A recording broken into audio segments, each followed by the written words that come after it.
As long as developers have made video games, they've hidden secret Easter eggs in them for their own entertainment or as a practical joke. Most of the time, these Easter eggs are intended to be found, but sometimes features in a game may be scrapped before the title hits the shelves, or unfinished content is left inside for anyone smart enough to find it. Here's a look at some video game secrets you were never supposed to discover. The mysterious dam in Shadow of the Colossus. This PlayStation 2 adventure title is a cult classic, but developers cut a few things from the final version of Shadow of the Colossus, but still left them in the code. One is a huge dam that some intrepid hackers found. The structure is immense and looks pretty complete, but nobody knows what it was intended for. Maybe it was meant to house a colossus? Or possibly just its shadow? It's a mystery. All Bonds mode in GoldenEye. If the team at Rare Games hadn't run into some licensing difficulties, you might have been able to play as other classic Bond actors besides Pierce Brosnan in the classic Nintendo 64 game GoldenEye. That's right, the original version of GoldenEye came with models and textures for Sean Connery, Roger Moore, and Timothy Dalton, which you could use in all Bonds mode to play the bonus Egypt and Aztec levels or in multiplayer. When the developers learned the mode had to be scrapped, they held a 3-hour death match to send it off in style. Hey, if you got a license to kill, you might as well use it. That gun looks more fitting for a woman. South Park pilot and Tiger Woods 99 PGA Tour.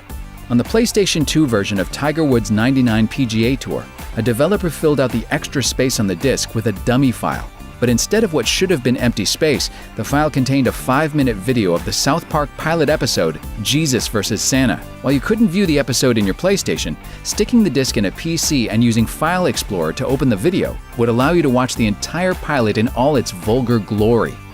Naturally, this caused an uproar among the parents who had purchased the child-friendly title, so EA recalled the game, replacing it with a version that had the dummy file removed. The Hidden Mountain Observatory in BioShock Infinite. Near the end of BioShock Infinite, players are led to an area with a lot of lighthouses in an endless ocean. It's a trippy sight, but if you're on a PC and able to turn off the game's clipping, which allows you to walk through objects, you can fly through the ocean and land in mountainous terrain. There are snowy cliffs and a bridge that leads to an observatory in an area that looks straight out of Skyrim. When you explore the observatory, you'll find a purple door. But if you open that door, you fall into an infinite abyss and get lost in the ether. So maybe don't open the door. The unused worlds in Kingdom Hearts Birth by Sleep. Beloved for their amazing visuals, the Kingdom Hearts games allow players to explore their favorite Disney and Square Enix worlds. But a few of those worlds were cut from Kingdom Hearts Birth by Sleep after basic versions had already been created, such as the unfinished Jungle Book world. While there aren't many backgrounds, there are lots of cool structures and terrains, including King Louis's temple, complete with his throne. Cool. Adult minigame in Grand Theft Auto San Andreas. While the Grand Theft Auto franchise is designed for older teens and adults, some players got more than they bargained for when some gamers discovered a built-in sex minigame that was buried in its code and cut from the finished version of GTA San Andreas. Called the Hot Coffee mod, players could follow up a successful date with their girlfriend by playing a minigame where you have to control your character's rhythm and even change sexual positions to fill up the excitement bar, like some kind of bizarre X-rated version of Guitar Hero.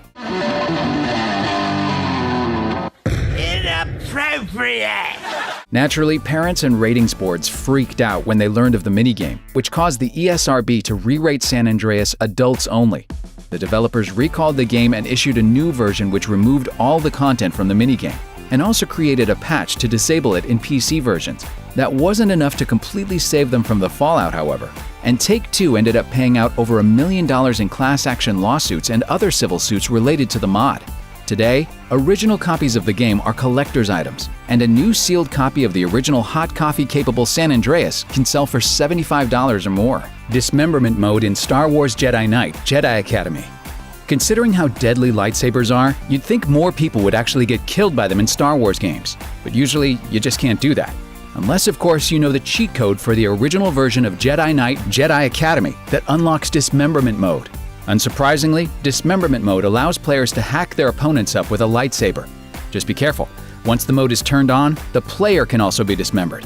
Of course, there are benefits to going out like that. If you strike me down, I shall become more powerful than you can possibly imagine. Minus World in Super Mario Bros. As you probably know, each level in Super Mario Bros. Is numbered according to the world you're in, 1-1, 2-1, etc. But did you know there's actually a minus world? That's right, if you know the right trick, you can reach a world that's simply numbered -1, which is how it got its nickname among players. Just what you'll get in Minus World depends on your platform. On the NES, you'll get sent to a world that looks identical to Underwater World 7-2, but the level can't be finished, as the final pipe will simply send you back to the start of the level. In the Japanese Famicom version, though, finishing Minus World brings you to -2 World, and then -3 World, before restarting the entire game in hard mode. Missing No in Pokemon Red and Blue. Missing No is the hidden Pokemon that players can find in Pokemon Red and Blue. You can obtain it through a number of glitches in the game, one being the infamous Old Man glitch. First, talk to the old man north of Viridian City and get him to show you how to catch a Pokemon. After the demonstration, fly to Cinnabar Island and use Surf to travel up and down the eastern coast. You'll encounter a number of Pokemon, with a chance to find Missing No. Because it's a glitched Pokemon, your game experience could get wonky, but weird pixels and strange item duplications are a small price to pay for catching the infamous glitch Pokemon Missing No. Unfinished World in Final Fantasy XV, Episode Duske. Before Final Fantasy XV officially hit the shelves at the end of November 2016, Square Enix made a large playable demo titled Episode Duske, available via an exclusive download code in 2015. It included a glowing blue barrier, which kept you from leaving the demo area, unless, of course, you figured out the in-game exploit.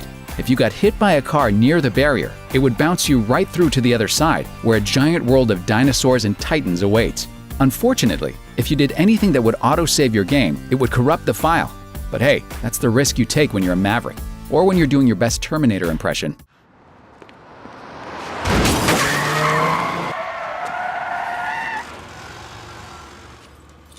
Please remain calm. Nightmare sequence in Freddy Fish. In this junior adventure for ages 3 to 8, you play as Freddy, a plucky little yellow fish who is accompanied by his best buddy Luther on a mission to track down the thieves who stole the kelp seeds. Sounds charming, right up until you enter a cheat code that triggers a nightmare world where Freddy offers Luther up as a sacrifice to Eddie the Eel, who gleefully eats Luther alive. Turns out it's just Freddy's twisted daydream, but that's not actually any better. Lord of the Pies in Dragon Age Inquisition.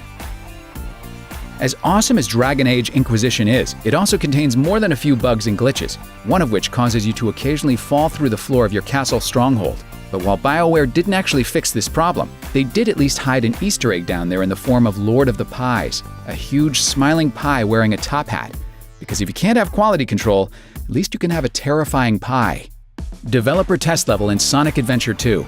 When Sonic Adventure 2 Battle first came out for the GameCube, fans soon discovered that you could access a secret developer test level by using the correct code on an action replay device. When the game was ported to PS3 and Xbox 360 in 2012, the developers never bothered to remove the secret level, probably because it's actually pretty cool. There's not a lot to it, but it's still a fun little area to visit and play around with the physics of Sonic.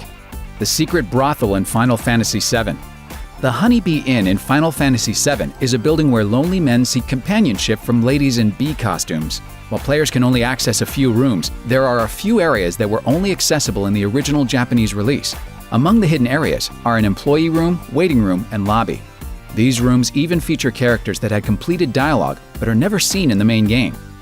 You know, maybe it's for the best that young gamers weren't allowed to explore a bee-themed brothel. The Nether Space in World of Warcraft. For over a decade, intrepid World of Warcraft players have been finding ways to exploit the sometimes buggy walls and ceilings of the Karazhan raid in order to slip outside the castle. Once you're out, there's lots of things to do, like explore a nearby ogre village or view the smiley face left by developers. The main draw, though, is the unfinished zone called Nether Space. Not only can you explore some big floating rocks in the sky, you can also use a bug to walk right up the wall and get to the last boss, skipping the entire massive Karazhan raid. For anyone who ever suffered through the chess match sequence, this one glitch is just begging to be exploited. The secret treasure trove in Fallout 4. In the PC version of Fallout 4, you can access a secret room that houses every item in the game by entering a secret developer code. Inside, there are footlockers, cooking stations, crafting stations, a terminal, and enough rows of power armor suits to make Iron Man jealous. We recommend loading up on everything you can while strapping on the XO1 power armor, the best in the game. You might look like a hoarder, but no one will say anything when you're rocking that power armor.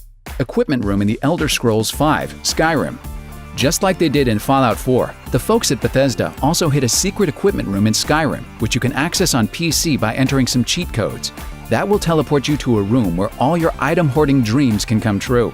There's one catch though. There are so many items in the room that simply loading the loot list when you open a chest can crash some computers. Now we know why Hal wouldn't open that door. He knew the other side was filled with magic axes. Open the pod bay doors, Hal. I'm sorry, Dave. I'm afraid I can't do that. Thanks for watching. Click the looper icon to subscribe to our YouTube channel. Plus check out all this cool stuff we know you'll love too.